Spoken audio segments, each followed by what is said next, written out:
Hello, welcome back to the Edge of the Box podcast, a podcast by WhoScored.com. I'm your host, Dan Bardell, and it's time for another season preview. We've already done Chelsea, Manchester City and Arsenal, and now it's the turn of Liverpool. And who better to talk to than broadcaster and member of the Anfield Wrap, Harriet Prior. I said member, it's more like presenter really, isn't it? That was I like member. It's a poor intro from me. We'll go with member for now. How are you? I'm good, thank you. How are you? Yeah, good. Really looking forward to talking to you, Harriet, because I get to talk to you about transfers generally at Sky. Yes. But I get to talk to you about your first love, which I imagine is Liverpool. And it's been an interesting summer. Some unforeseen circumstances have arose. Obviously, Jordan Henderson and Fabinho have left in the last week or so, going to Saudi Arabia. Let's start with that.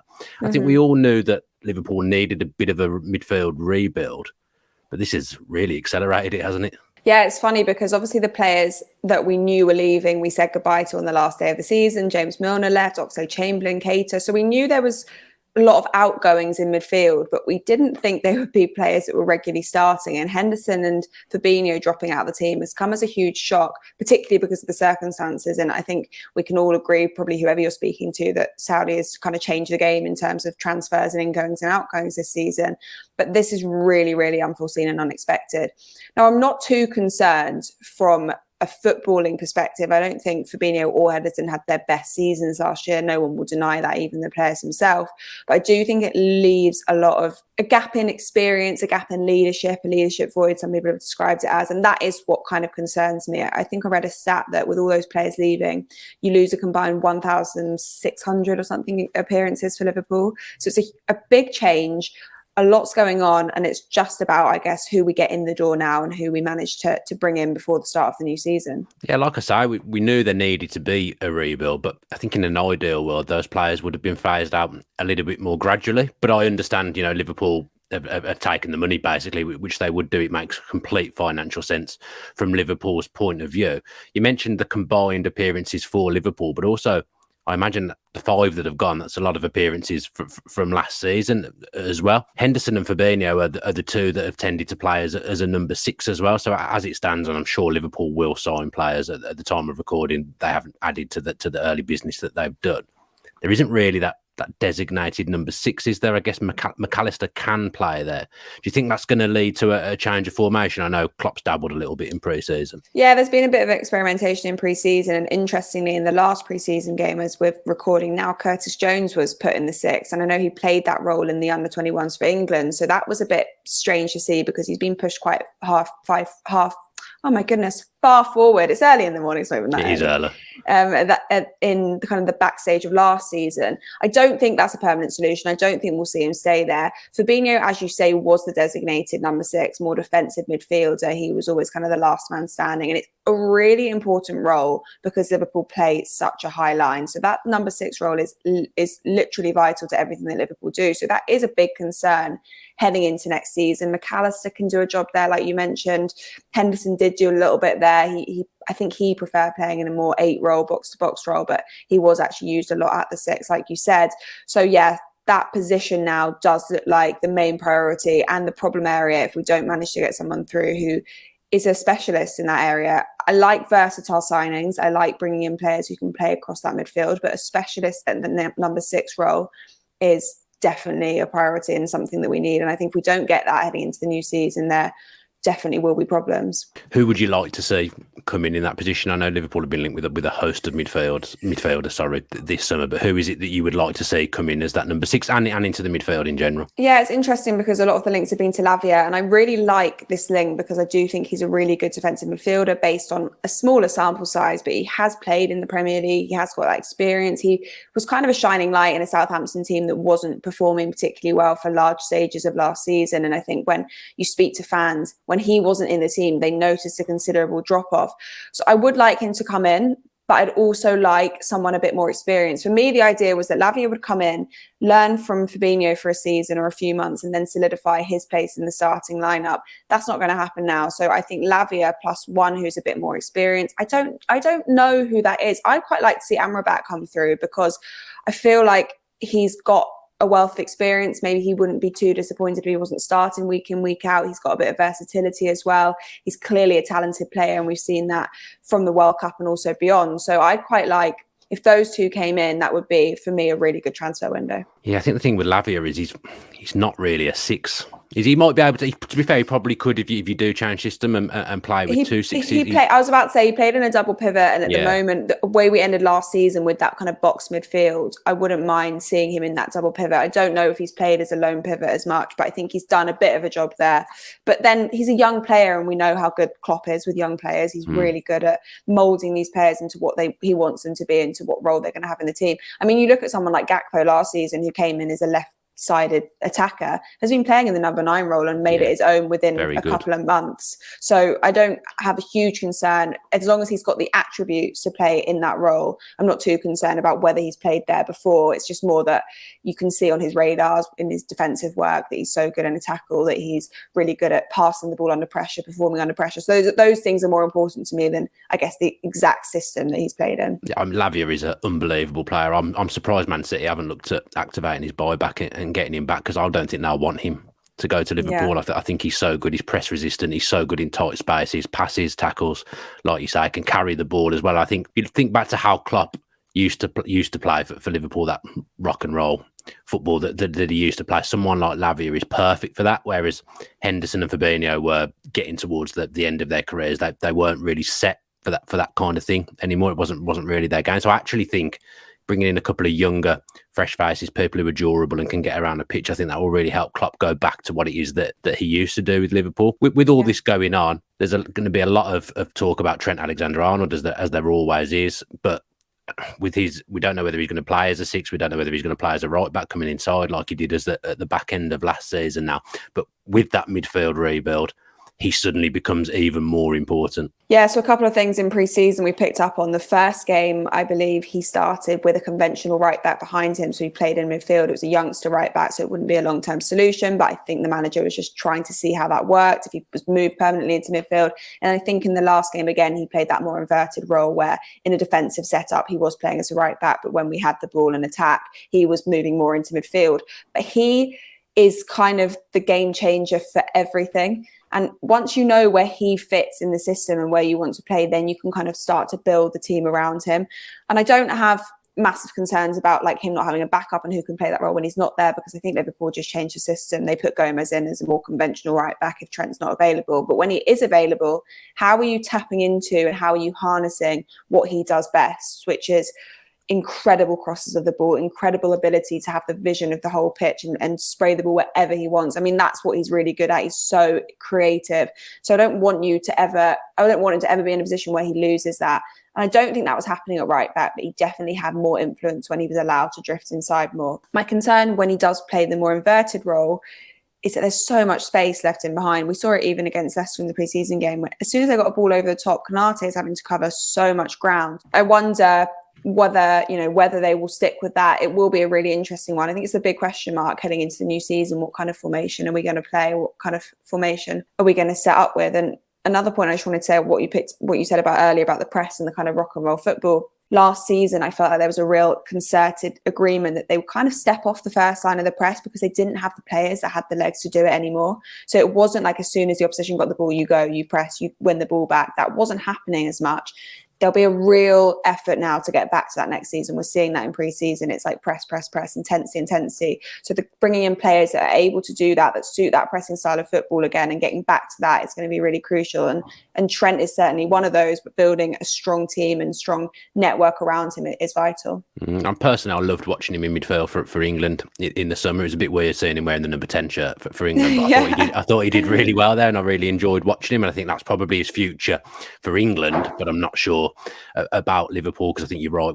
I think he probably will play right back, just because I don't think there's any other right backs. Although I quite like Gomez at right back the times he's played there. I think he's looked just as good. I remember him getting an assist in one game playing at right back. If Trent does play right back and he continues to maraud and go all over the pitch from right back, it's not a concern. But do you think it curtails Andy Robertson's game a little bit because it stops him being able to come forward and he has to tuck in and become like more of a back three. I think he can do it, but it takes away the other stuff he's good at. Yeah, it was interesting. We were speaking about this quite a lot at the end of last season because I was talking about all the players that I thought the new system benefited. It wasn't just Trent, it was Curtis Jones, it was a few other players in there that it really helped. And Andy Robertson was the one player I would say quite a lot. It's just not quite working for him because, like you mentioned, he likes to push up as well. It used to be both him and Trent really pushing high up the pitch and bringing that creativity because Robertson is really, really good at that. I mean, you saw their assist wars season after season. So I do have a slight concern that if Trent is pushing so far up, Robertson's not really a natural left-hand sided third person in a central defence. You know, he is more of a conventional not conventional, but a Klopp left back who's pushing high forward. So I do worry what the knock-on effect is for him. However, I do still think there was times last season where Trent was clever. Trent would hold back if he saw that Robertson was pushing up. It's just gaining that understanding, isn't it? It's really just understanding where they're going to be on the pitch at all times, where the cover is, and having a good six, as we mentioned, is important to all of that as well because they can drop back and cover for both of them. But yeah, it's an interesting one for him, and I wonder how he feels his position has changed as a consequence of it all. You could see maybe a few teething problems with him, although I still think he was one of our most consistent performers in a not great season.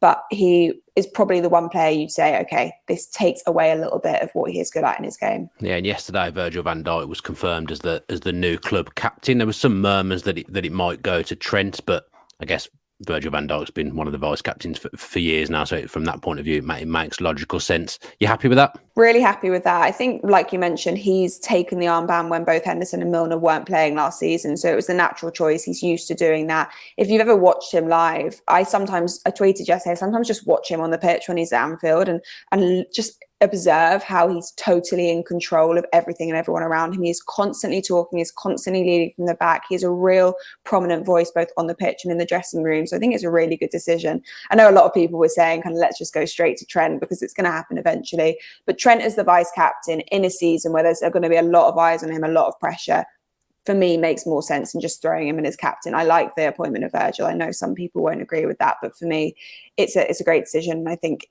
he brings those natural leadership abilities and attributes that Liverpool will be looking for in a really transitional time period for them. Yeah, I think you're right. I think in a transitional season, I think Van Dijk makes complete sense. I mean, when he's on it, he barely has to sprint. He just walks around the football pitch. He makes it look like walking football because he is so in control. Big money signing last year, 12 months ago, we were all talking about Darwin Nunez and how he was going to fit in at Liverpool. Probably didn't go as well as he would have liked. I think Klopp kind of alluded to the fact that he had to play him, start him more than he would have liked to as well last season. He wanted to integrate him a little bit more slowly, I think. Pre-season, he's been good. He's been scoring goals. Do you think this will be the year he really gets going? It's funny. He looks like he's got a fire in his belly. He looks like he's ready to just prove why he should be starting. A lot of people were saying it probably wouldn't be him going into the beginning stage of the season that would be on the first name on the team sheet. Probably wouldn't. He'd come off the bench and maybe make an impact there. But he's like, look, I'm going to show you all why I've worked really hard, why I've learnt my English, why I've really nailed down the defensive side of my game. It was never actually the attacking output that concerns, I don't think, Klopp or any of us. It was the defensive side of his game. And Klopp has said multiple times, the ticket into this Liverpool side is your defensive work and your pressing game. And if you're not nailing that, you're not getting a spot in my starting 11. And that was probably the concern area for Nunez. So I think he's clearly done a lot of work on that over summer and over pre-season. He looks like he is ready to prove himself. And interestingly, a lot of people have been talking about his first season at Benfica, which didn't go so well. And then he kind of kicked on from there. Maybe a few comparisons, we'll wait and see, but do think he'll be a really vital player. And there's a lot to be said for a player that's just in the right positions to pick up the scraps. You know, when you have that out and out number 9, out and out striker, they're just always kind of not goal hanging, but they're always in the right areas to pick up the pieces. And when we don't have that, you do miss a few chances that should just be easy tap-ins, and people can call them tap-ins, but you've got to be there in the first place. And that's exactly what he brings. And I do think he'll have a big impact heading into next season, hopefully with a little bit of pressure off him as well, because his first season's out of the way. Yeah, I always think you never see the best of someone coming in from, I mean, it sounds stupid to say that after Haaland. Yeah, well, he's a freak of nature, isn't he? Yeah, let's forget Haaland. But usually when someone comes in from like the Portuguese league, for example, you don't see the best of them in that first season. And Liverpool didn't have their best season in general. I think it was a tough season for Liverpool in general, which probably didn't help him on the pitch. I think he's a really good instinctive finisher when he doesn't have time to time to think. He tends to put the ball in the back of the net, and he's got lovely technique at times with volleys and whatnot. It's the chances where he's got time to think about where he's going to put it. They seem to be the one. And then he crosses, and I'm like, you're right there. Don't cross to Salah. You don't need to. Yeah, it's so true. Instinctively, he scored some lovely goals last season. He got a goal on his debut against Fulham. I think it was I don't even know what to call it. The little flick that he scored. You thought, right, this guy's going to be something special, and I think he'll come good this season. Actually, I think there's an awful lot of pressure on him last season, but he's going in my fantasy football team, so expect him not to score a goal in the first month of the season if he's going in there, because that's what usually happens. What are your ambitions for this season for Liverpool, Harriet? What would you like to see happen? Or what do you think's going to happen? It's going to be a weird one for you because obviously not being in the Champions League now. Well, I was about to say that a lot of my ambitions usually always start with Champions League, because that is just what Liverpool do best. And I'm really gutted that we're not going to be in that position next season, that we're not going to have that opportunity to rebuild and then do really well in the Champions League. So yeah, gutted about that. But I think ambitions for the season, just to be competing again with the best and at the top, that would make me really happy. I don't expect us to challenge Man City immediately. I don't expect us to maybe be going for a win in the Premier League. But if we're in and around that conversation come April next year, that would be a good season for me. We had a really good time last year. Well, 2 seasons ago now, when we were in the FA Cup and League Cup runs. A lot of Liverpool fans hadn't experienced that for a while under Jurgen Klopp, and I think getting to both those finals, winning them, was incredible. So one of those nice days out at Wembley wouldn't go amiss as well. But yeah, I think in the Premier League, just being in and around that conversation. And I think if you're in the Europa League and you're a team like Liverpool, your aim has got to be winning it. So those would be my aims heading into next season. The Europa League, FA Cup, League Cup, I think they could be really important for Liverpool next season. Yes, obviously try and get in the top 4 and get back into the Champions League, but because it's a new side now, and actually a fair few of those players haven't won anything. Yeah. So it's always a good start to Jose Mourinho used to do it when he was on top of his game. He used to come into a team, the first thing they'd always win would be the League Cup.